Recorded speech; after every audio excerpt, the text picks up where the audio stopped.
familiar. So if you don't know by now, then you should probably get familiar. Hello everybody, Necromancy4kids here, coming at you thanks to Jinzo&Tonic, who graciously allowed me to be hosted on his channel, even though I'm relatively new to making GOAT format videos. I've been around in the GOAT format community for a while, and he decided to give me a chance after seeing what I could do.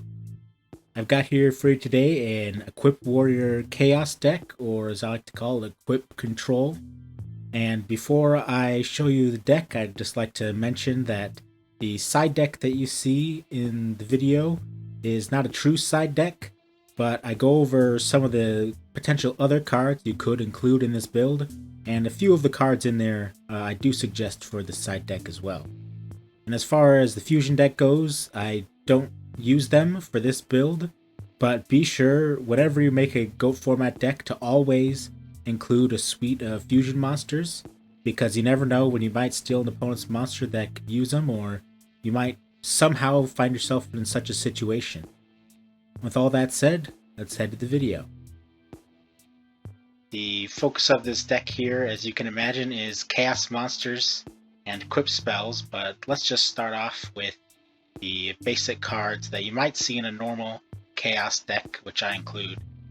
We're starting off, of course, with Blackluster Soldier, and we include one copy of Chaos Sorcerer due to a lack of Dark and Lights, as you'll see later on, because the special cards that we're running to make this deck work. We have, of course, two Magician of Faith, just a good all-around card, and a light monster. DD Warrior Lady, one Assure Priest, Blade Knight to help get rid of those pesky flip monsters and sometimes to run them over with its higher attack points. Then we have two Night Assailant, because as you'll see, we want to have card advantage. Then we have one copy of Sangan, of course, searches for most of the monsters in our deck. Then we have one Exiled Force, DD Assailant, to get rid of boss monsters and act as a beat stick on its own. And we have a Sinister Serpent to go alongside a Tribe Infecting Virus. Sinister Serpent is also important for one of the other cards that I'll be featuring in a moment here. Other than that, things start to veer off from what you might normally see in a deck like this, with two copies of Iron Blacksmith Kotetsu. It's a level 2 Fire Beast Warrior flip monster with 500/500, and when you flip, you get to add one equip spell from your deck to your hand. And this card has a lot of potential, and it's the reason this whole deck works in the first place. Pretty much everybody can automatically tell they can grab Premature Burial and Snatch Steal with it, and both of those alone are good targets for this card. But because we want to be playing this card, we're going to be running some more equip spells, which add to a control aspect of this deck, including Big Bang Shot, which increases the monster's attack by 400, inflict piercing damage, but when this card leaves the field, it banishes the equipped monster. This card is really good alongside our Assure Priest, where you can OTK an opponent if they summon goats, because this will do 2100 piercing damage through each of them. As well, it boosts our other monsters, of course, but you can, if you really need to, put it on an opponent's monster. And the way that this effect actually works is even if it's on an opponent's monster, your opponent takes the piercing damage from the attack. So if they attack into our Magician of Faith with their Blade Knight, and they're gonna end up taking 2000 damage to their own face. As well, you can equip this to the opponent's monster and then destroy it with something like Heavy Storm to then banish that monster if you really need to. Another equipped spell that we're running in this deck to work alongside Kotetsu is Autonomous Action Unit, one that you probably have never seen but is pretty decent when you can search for it whenever you really need it. You pay 1500 life points and target one monster in your opponent's graveyard and special summon it in an attack position, and just like Premature Burial, it's destroyed when this card leaves the field. So with a lot of the cards in here that destroy the opponent's cards, or ways to get rid of the opponent's monsters, or maybe they'll even just ditch them for you in a chaos deck or the like, then you can bring them back with Autonomous Action Unit and potentially beat them down, or in general take advantage of their own cards. Then the final equip that we're including in this deck is Wicked Breaking Flameburge Bayou, which you have to discard a card from your hand to equip it to a monster, which is one reason that we're running Night Assailant and the Sinister Serpent, as we want to be able to keep hand advantage even though we're discarding.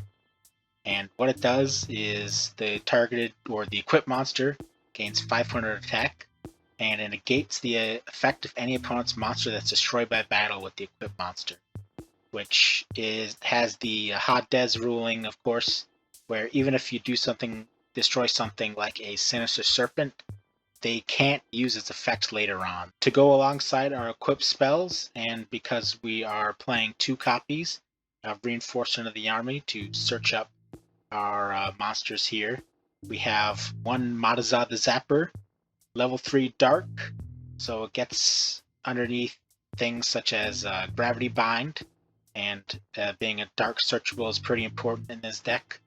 It has 1300 attack, 800 defense, and it can attack twice each battle phase, which is one of the big things. We can load it up with a Big Bang Shot, and then if it's attacking the goats, it's 1700 damage times 2, or it can just plain attack the opponent directly for 2600, or it could attack face down Faith and then attack their face directly.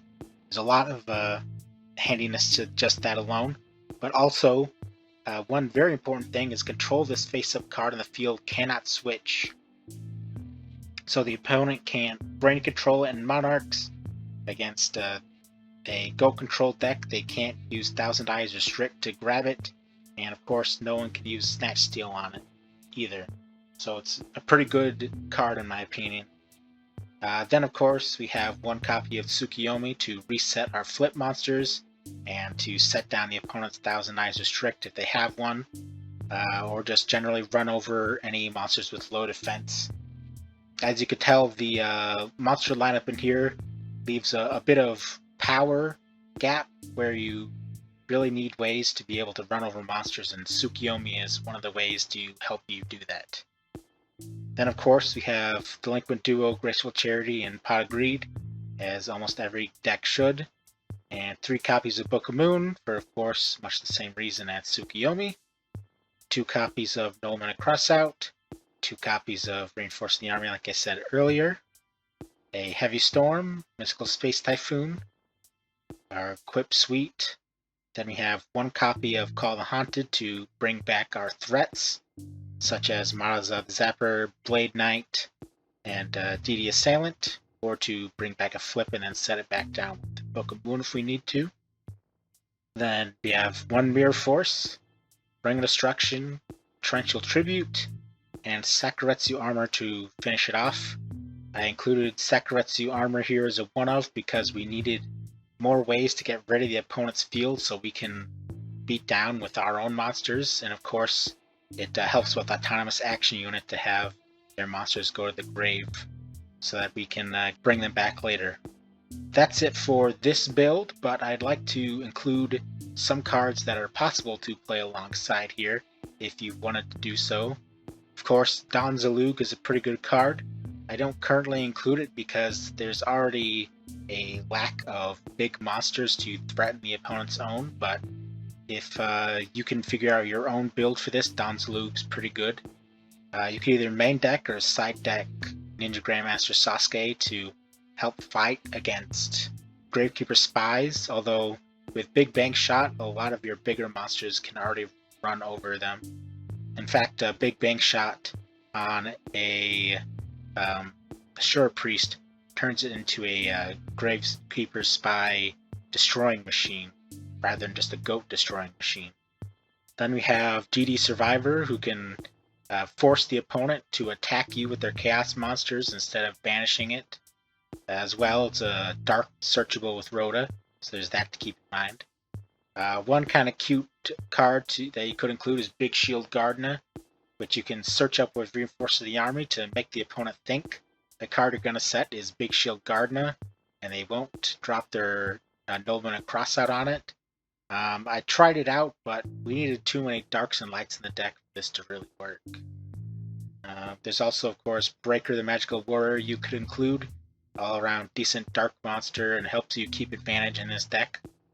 I didn't include Thunder Dragon because it's way too easy for it to clog, and you already are playing so many cards, so many deck slots that are needed in this deck that it's kind of hard to include it. As well, I have really bad luck with Thunder Dragon and always draw 2 in my opening hand. For the equipped spells, some other equipped spells that you could consider running in your deck is Megamorph, which is good if you're low life points or high life points, because when it's doing halving effect, you could put it on an opponent's monster, and when it's on double effect, of course, put it on your own monster. Then most of your stuff becomes a threat, especially stuff like Monolith Zapper. And you can imagine a 6,000 attack Blackluster Soldier coming at your opponent. Pretty scary. Then you could include United We Stand as well. Although, if you did use United We Stand, you would want to probably go a more GOAT-focused deck, because there's not going to be too many situations where you have more than 1 or 2 monsters on the field, but it definitely works really well with Monolith Zapper to just destroy the opponent's life points. To keep on the control aspect, you can use Echobio Drakmord. That says the equipped monster cannot attack, and you destroy the equipped monster at the end of the controller's second turn after this is activated, and at that time discards return to the hand. It's pretty slow, but it's possible to pull it off. I haven't tested it too much, so it might be worth testing. You could also include Gravity Axe Grarl, which keeps your opponent from flipping their flip monsters and increases your monster's attack by 500. Although I think it's a little bit too situational. You could side deck a Lightning Blade that can only be equipped to a warrior monster, which gains 800 attack, and all water monsters lose 500 attack, sided against a water matchup, although those aren't too common in the metagame. As well, there's Lightning Vortex that you could include since you're already playing cards such as Sinister Serpent and Night Assailant to save cards in your hand. Good against GOAT control and decks like that. One card that I used to play in this deck, but I had to take out because this deck needed more overall power rather than just relying solely on the flip monsters to gain advantage, is Spell Shield Type 8, which can negate a spell that targets exactly 1 monster on the field, or you can discard a spell to negate any spell card. Pretty decent in this because you have a bunch of flip monsters, and in addition to that, you get a bunch of spells to your hand in the form of these equipped spells, and sometimes you don't really need them, so you can just discard them away if your opponent's like trying to duo you, or Pot of Greed, or Graceful Charity. And finally, you could side deck for much the same reason, a Curse Seal of the Forbidden Spell. Very good against combo decks such as Reasoning Gate and GOAT Control. Definitely, if you're going to play it, put it in the side rather than putting it in the main deck. With that, that'll pretty much do it for the deck profile. Again, I'm Necromancy4kids, just recently started making videos on my channel. I've got a couple up already. Most of the stuff on my channel is pretty old, so you can really just ignore it, but if you feel like it, check out some of my GOAT deck profiles.